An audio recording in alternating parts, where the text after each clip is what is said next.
Olá, queridos águias! Bom dia, boa tarde, boa noite, muito boa madrugada. Mais um encontro aqui no Vivendo do Código de Proteção e Defesa do Consumidor, o maior treinamento prático de direito do consumidor do país, onde você encontra todos os nichos do direito do consumidor em um único treinamento: bancário, saúde, energia elétrica, telefonia, passageiros, tudo que você precisa para dominar o Código de Defesa do Consumidor e as áreas que verdadeiramente dão dinheiro no Código de Defesa do Consumidor. Só a análise do CDC, você sabe que isso não traz frutos na advocacia. E o nosso objetivo aqui é sempre trazer um faturamento alto para a sua advocacia consumerista. Por quê? Afinal de contas, o direito do consumidor é a área que traz o maior número de clientes para vocês. Porque também, ao final de contas, todos são os seus clientes. Ok? Beleza? Chegamos então a mais um encontro aqui. E o tema de hoje é um tema sobre reajustes de planos de saúde. Você tem um módulo completo de reajustes que trabalham todos os tipos, né? Por exemplo, um caso muito bombado no judiciário é o famoso falso coletivo. A gente inaugura um novo quadro dentro do Vivendo com a Defesa do Consumidor, que são de casos que eu preparo para vocês e trago para que fique mais clara a prática. Esse material de apoio vai estar na área do aluno, assim como as petições de reajuste de plano de saúde. Vocês têm aula comigo, com o professor Tiago Loyola, tá? E outros professores na área de reajuste de plano de saúde. Beleza? Além de todas as áreas que você tem dentro de saúde, medicamentos, tratamentos, terapias, home care, toda a parte no módulo de saúde. Perfeito? Tranquilinho? Show? Bora para o nosso material? Operadora só pode aplicar reajuste por aumento de sinistralidade se demonstrar com o extrato pormenorizado o aumento na proporção entre as despesas assistenciais e as receitas diretas do plano. Veja que eu trouxe para vocês um resumo aí do caso. Imagine a seguinte situação, aí sempre trazendo um caso para vocês. Em dezembro de 2015, João firmou o contrato de plano de saúde coletivo com a operadora Amil para ele e sua esposa, dependente. Plano coletivo foi originalmente celebrado pelo Sindicato dos Trabalhadores, tendo João aderido a ele. João sempre pagou em dia as mensalidades do seu plano, ok? Acontece, no entanto, que desde o início da vigência do contrato, a operadora anualmente faz incidir um reajuste por sinistralidade, em percentuais cada vez mais elevados, sem apresentar qualquer justificativa para tanto. A operadora apenas encaminhou uma correspondência comunicando o reajuste. O que é reajuste por sinistralidade? Trouxe aí para vocês. A lei de plano de saúde ela não faz uma referência expressa. O conceito de reajuste por sinistralidade é trazido pelo Instituto de Saúde Complementar. E aí está o conceito de reajuste por sinistralidade para vocês. Vamos voltar ao caso concreto? O plano de saúde, sob o argumento do reajuste por sinistralidade, aplicou índices bem superiores àqueles que foram autorizados pela ANS. Vocês já viram isso diversas vezes nas aulas de reajuste de plano de saúde. Aqui simulamos 2016, 2017, 2018 e 2019, por exemplo. Reajuste aplicado pela ANS e o índice aplicado pela operadora de plano de saúde. Veja a diferença, tá? Entre o aplicado pela ANS e o aplicado pela operadora de plano de saúde, beleza? Em razão desses fatos, a mensalidade de João em 2019 chegou a R$ 8.993,32. Gente, que absurdo, né? E a gente pega casa aqui no escritório que a mensalidade passa de R$ 15 mil, R$ 17 mil. E a gente vai buscar corrigir isso na justiça. Faz-se uma notificação extrajudicial para a operadora de plano de saúde pedindo esclarecimento desses reajustes por sinistralidade, pedindo ali a comprovação. Comumente eles não respondem ou trazem uma resposta genérica e a gente serve dessa resposta genérica ou a não resposta com prova de notificação. A gente usa a R Online ou outras empresas de notificação extrajudicial para que a gente junte na nossa ação, comprovando a boa-fé do consumidor naquele caso concreto.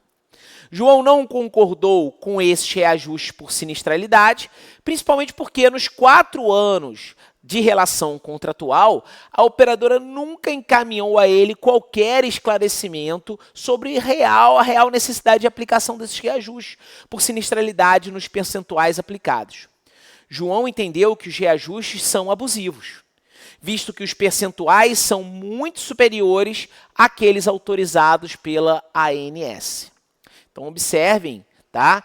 Aqueles alunos aqui do Vivendo do Código de Defesa do Consumidor, que essa é uma prática, infelizmente, comum das operadoras de plano de saúde.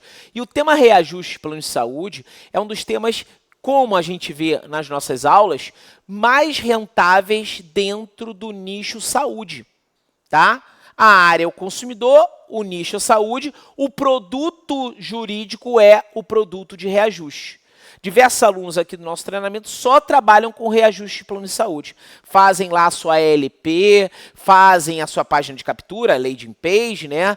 Trabalham no Google, trabalham no Meta. Bom, pela nossa experiência, tem se observado que o Meta está tendo uma performance melhor. Mas não significa que é melhor que o Google. Você tem que testar, principalmente na sua região. Tá? Então, o Google, a gente já trabalhou que aquele consumidor ele tem uma dor mais elevada, um nível de consciência mais elevado. E por essa situação, ali a pesquisa é feita e cai diretamente num blog ou mesmo na LP para conversar com o especialista. Tá? E no Meta, você pode levar para o link do WhatsApp direto, tem uma baixa no custo por lead, você pode levar para um blog para aumentar o nível de consciência ou propriamente da sua LP do escritório, tá bom? João entendeu então que os reajustes são abusivos, visto que os percentuais são muito superiores àqueles autorizados pela ANS. Diante disso, ele ajuizou a ação revisional em face da AMIL, objetivando a declaração da nulidade das cláusulas contratuais que autorizam reajuste anual com fundamento na alegada sinistralidade por acarretar a onerosidade excessiva, restringindo-se os reajustes apenas aos índices fixados pela ANS. Gente, como a gente sabe, é um novo quadro dentro do Vivendo, a gente trazendo casos para que você esteja mais próximo da prática possível. Você sabe que nas aulas a gente traz a prática, os julgados, as petições, mas a gente cria esse novo quadro para trazer uma maior clareza para você que é aluno do Vivendo. Aqui, destacar aqui, lembrem da diferença entre lesão e a onerosidade excessiva. A lesão é uma causa congênere, é uma causa concomitante, o contrato ele já nasce desequilibrado. Artigo 6º, inciso 5º, primeira parte do Código de Defesa do Consumidor. A onerosidade excessiva ela se dá por um fato superveniente. Ou seja, um fato superveniente é uma causa prevista, mas não esperada. Até eu defendo nas minhas obras, no Manual Prático de Direito do Consumidor, que fato superveniente não pode ser confundido com fato extraordinário e imprevisível. Porque fato superveniente é aquele fato previsto, mas não esperado. E aí a onerosidade excessiva, ela acarreta esse desequilíbrio e quebra a função social do contrato. As operadoras de plano de saúde adoram falar de função social do contrato nas suas contestações, não é verdade? Então, na sua impugnação ou réplica, como você quiser chamar, e também você vai ver isso lá no nosso kit de peças. Se você ainda não tem o kit de peças e é aluno do Vivendo, pelo amor de Deus, corre lá no link da minha bio, lá no Instagram, no @cristianosobral e investe no kit de peças, gente. Sempre está subindo peças novas para vocês. Tá? Então, você aqui tem um caso de onerosidade excessiva, segunda parte do artigo 6º, inciso 5º, em que você não adota a teoria da imprevisão. O Código de Defesa do Consumidor, gente, não adotou a teoria da imprevisão. O que foi adotado no 478 do Código Civil, por exemplo, que vai sofrer modificação com essa ideia da modificação do Código Civil. Tá? Você que é aluno do Bússola da Advocacia e do Vitalício, vai ter todas as atualizações quando houverem todas as mudanças no Código Civil. O Código de Defesa do Consumidor afastou a teoria francesa da teoria da imprevisão e abraçou a teoria alemã da base objetiva do negócio jurídico. Ok? Então, aplica-se a teoria da base objetiva, é muito mais benéfica. Você vê isso lá nas nossas aulas de teoria geral do Código de Defesa do Consumidor, que eu dou aula para vocês lá, sobre a diferença da teoria da imprevisão para a teoria da base objetiva, só para vocês lembrarem, ok?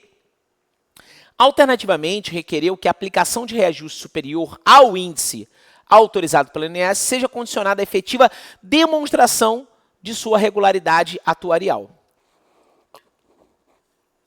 Aí, contestação, tá? A peça de defesa da AMIL. A AMIL apresentou contestação no qual alegou que o plano coletivo se difere do plano individual, tudo bem, na medida em que o último submete-se aos reajustes da ANS, ao passo que o primeiro coletivo é reajustado por meio de deliberação das partes. Dessa maneira, por se tratar de plano com características próprias, não seria possível acolher a pretensão do autor de condicionar os reajustes aos índices determinados pela ANS. Argumentou que a previsão de reajuste financeiro e de reajuste por sinistralidade expressamente previstos no contrato celebrado e que são imprescindíveis para a preservação do equilíbrio econômico financeiro do contrato coletivo. Preservação do equilíbrio econômico, isso tem que ser provado. Aumentar, fazer o reajuste sem fundamentação, não tem nenhuma quebra do equilíbrio econômico. Pelo contrário, o consumidor, que é o elo mais fraco na relação de consumo vulnerável, que fica quebrado. Também ressaltou que a ANS não tem competência para reajuste, para fixar reajuste em planos de saúde coletivos por adesão, os quais são apenas monitorados pela agência. Por fim, alegou que a pretensão da parte autora infringia normas da ANS, pois importava na aplicação diferenciada de percentuais de reajuste dentro do mesmo contrato. A autoria iria pagar menos que os demais segurados do plano. Perícia. No curso da instrução, foi realizada perícia técnica contábil. Ocorre que, em estado de apresentação, a apresentar a documentação correspondente aos custos e receitas operacionais, a requerida juntou apenas um relatório de auditoria particular, no qual foi indicado o reajuste aplicado. Sentença. Ao final foi prolatado o julgado, a sentença procedente, tá? Os pedidos iniciais, a fim de reconhecer a ineficácia do reajuste tal como praticado, limitando-o ao percentual autorizado pela ANS. A decisão determinou ainda a devolução do valor pago a maior, corrigido e atualizado, observada a prescrição trienal. Prestem atenção aí na prescrição, gente. De acordo com a decisão, a requerida deixou de produzir provas essenciais para demonstrar a regularidade do reajuste por sinistralidade. Aqui é até muito bom para vocês trabalharem em criativos, tá?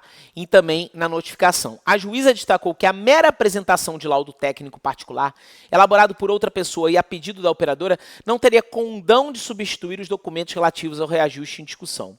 Afirmou que é cediço que os reajustes dos planos de saúde não são fixados pela ANS, mas por livre negociação das operadoras e entidades de classe. No entanto, a aplicação unilateral de reajuste anual não pode se tornar abusiva, ou seja, a gente pode até trazer o artigo 51 do Código de Defesa do Consumidor aqui. O TJ de São Paulo manteve a sentença. E aí a AMIL, resignada, foi até o STJ, interpôs recurso especial, alegando que houve violação do 421 e 421-A. Brincadeira, né, gente? Apesar do... O antigo 421, ele falava sobre liberdade de contratar. E aí veio a modificação, trouxe liberdade contratual. O que é liberdade de contratar e liberdade contratual? A liberdade de contratar, ela é ilimitada. A liberdade contratual, ela é limitada. Limitada a quem? A função social do contrato. O equilíbrio, seja a função social endógena, interna, ou seja a função social exógena, externa do contrato. Aula que vocês têm comigo de teoria geral dos contratos. Então, aqui passamos, então, interpôs o recurso especial, alegando que a violação aos artigos 421 e 421-A, considerando que foi violada a liberdade de contratar. Gente, o código fala em liberdade contratual e ela deve ser limitada à função social do contrato, ante a vinculação do reajuste de sinistralidade aos percentuais da ANS. Sustentou ainda que houve violação à jurisprudência firmada pelo STJ nos temas 1016 e 952, nos quais foi reconhecida a validade da cláusula contratual, e a gente vai falar desses temas, tá? Que prevê reajuste por faixa etária aos planos coletivos e que estabeleceram que o percentual deveria ser calculado, ok? Por perícia atuarial em sede de liquidação de sentença e não com base nos índices da ANS. O STJ deu provimento ao recurso do plano de saúde, gente? Sim ou não? Sim ou não? Ó, a validade de reajuste por sinistralidade e aplicação dos índices. A jurisprudência do STJ afirmou-se no sentido de que é possível reajuste de contratos de plano de saúde coletivos sempre que a mensalidade de seguro ficar cara ou se tornar inviável para os padrões da empresa contratante, seja por variação de custo ou por aumento da sinistralidade. Nesses contratos, reajuste anual é apenas acompanhado pela ANS para fins de monitoramento da evolução dos preços e da prevenção de abusos, não havendo que se falar, portanto, em aplicação de índices previstos em planos individuais. Julgados aí, ó, terceira turma do STJ de 2024, fevereiro de 2024. E também a quarta turma de 2023. A partir dessas premissas, o STJ tem decidido em situações semelhantes a dos autos que, uma vez reconhecida a abusividade do percentual de reajuste aplicado, é necessária a apuração do índice adequado na fase de cumprimento de sentença, a fim de se restabelecer o equilíbrio contratual por meio de cálculos atuariais. Ok? Beleza? Critérios para reajuste por sinistralidade. De acordo com a resolução 565, artigo 27, os contratos de planos de saúde coletivo devem prever as seguintes regras para aplicação de reajuste. 1. Deverá ser informado que o valor das mensalidades e a tabela de preços para novas adesões serão reajustados anualmente de acordo com a variação do índice eleito pela operadora, que será apurado no período de 12 meses consecutivos e o tempo de antecedência em meses de aplicação do reajuste em relação à data base de aniversário, considerada o mês de assinatura do contrato. 2. Na hipótese de ser constatada a necessidade de aplicação do reajuste por sinistralidade, este será validado, sendo que o nível de sinistralidade da carteira terá por base a proporção entre as despesas assistenciais e as receitas diretas do plano, apuradas no período de 12 meses consecutivos anteriores à data base de aniversário, considerada como o mês de assinatura do contrato. 3. Nos casos de aplicação de reajuste por sinistralidade, o mesmo deverá ser procedido de forma complementar ao específico no inciso 1 desse artigo. No que tange o reajuste anual dos planos de saúde coletivo, a ANS esclarece que a justificativa do percentual proposto deve ser fundamentada pela operadora e seus cálculos, disponibilizados para conferência pela pessoa jurídica contratante, e que as operadoras são obrigadas a disponibilizar à pessoa jurídica contratante a memória de cálculo do reajuste e a metodologia utilizada com no mínimo 30 dias de antecedência da data prevista para aplicação do reajuste. Conclui-se, portanto, que o reajuste por aumento de sinistralidade só pode ser aplicado pela operadora de forma complementar ao reajuste por variação de custo se, quando demonstrado a partir do extrato pormenorizado, o incremento na proporção entre as despesas assistenciais e as receitas diretas do plano apuradas pelos períodos de 12 meses consecutivos anteriores à data base aniversário, considerada como o mês de assinatura do contrato. A comprovação prévia do aumento da sinistralidade é, portanto, condição sem a qual não se justifica a necessidade de aplicação do respectivo reajuste para recomposição atuarial, ao que alude o artigo 27.2 da Resolução 565. É obrigação da operadora cujo descumprimento pode, inclusive, configurar infração de natureza econômica financeira ou de natureza assistencial, sujeitas à penalidade na Resolução Normativa 489. Consequências da ausência da comprovação do aumento da sinistralidade. Aqui é um ponto importantíssimo. Se a operadora em juízo é instada a apresentar o extrato pormenorizado, que demonstra o aumento da sinistralidade, o mesmo, aliás, que deveria ter sido apresentado a estipulante, e permanece ela inerte, outra não pode ser a conclusão, senão de que é indevido o reajuste exigido por ausência do fato gerador, impondo-se, pois, o seu afastamento, e, do contrário, estar-se-ia autorizando o reajuste sem causa correspondente a ensejar o enriquecimento ilícito da operadora. Nesse caso específico, de que não houve apresentação prévia do extrato pormenorizado que demonstra o aumento da sinistralidade, não cabe remeter à liquidação da sentença por ação do valor devido a título de aumento por sinistralidade, pois, se há obrigação de pagar o referido de reajuste, por ausência do fator gerador, não há para ser liquidado. A distinção, tá? O caso em questão, ele difere do tema 952, reajuste por faixa etária. Porque o reajuste por faixa etária, pessoal, está fundado no efetivo incremento do risco pactuado, a partir do avanço da idade, como prevê o artigo 15 da Lei das Operadoras de Plano de Saúde. Sendo essa a razão da ANS não exigir prévia justificação da operadora para legitimar a sua cobrança, mas apenas estabelecer critérios que visam a resguardar a proporcionalidade dos índices aplicados.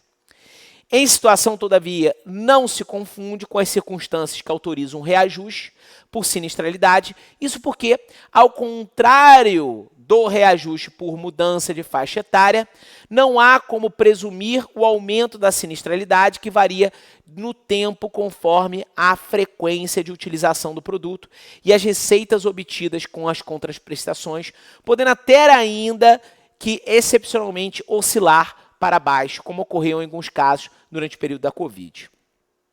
Tá? Essa é a razão, portanto, da ANS exigir que o reajuste anual por sinistralidade a prévia justificação a partir da apresentação de extratos pormenorizados à pessoa jurídica contratante, os quais devem ser mantidos para eventual fiscalização da agência reguladora. Assim, não há como equiparar as situações aqui no nosso processo, tá, contidas no tema 952 e 1016 do STJ. No caso concreto, a operadora não se desincumbiu do ônus de comprovar a legitimidade dos reajustes, até porque o ônus da prova é dela, legal, com base no artigo 14, por se tratar de um fato do serviço, uma falha na prestação do serviço. Aqui eu tenho uma modalidade de inversão ope legis e não ope iudicis, perfeito? Em situação seria diferente se a operadora tivesse justificado o aumento da sinistralidade e o ponto controvertido versasse sobre a eventual abusividade do índice por ela aplicado. Ou seja, o reajuste seria legítimo, a obrigação do beneficiário existe, mas a definição do valor a ser pago por ela poderá exigir a realização de cálculos atuariais na fase de liquidação da sentença. Diferente, de igual forma, é a situação em que a operadora requer a produção da prova do aumento da sinistralidade e depois de indeferido o requerimento, a demanda é julgada procedente com fundamento na falta de comprovação do fato impeditivo do direito do beneficiário. Nesta situação, há cesseamento de defesa.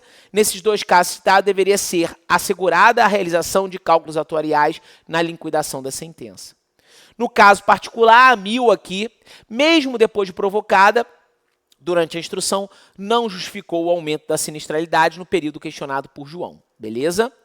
Em suma, o reajuste por aumento de sinistralidade só pode ser aplicado pela operadora de forma complementar ao reajuste por variação de custo, se demonstrado, a partir do extrato pormenorizado, o incremento na proporção entre as despesas assistenciais e as receitas diretas do plano apuradas no período de 12 meses consecutivos anteriores à data base de aniversário, considerada como um mês de assinatura do contrato. Formativo 810, 23 de abril de 2024. Ok? Essas aulas vão engrandecer as aulas do professor Tiago e também as aulas de tira dúvidas que nós temos aí recentes na nossa plataforma sobre reajuste pelas operadoras de plano de saúde e as suas abusividades.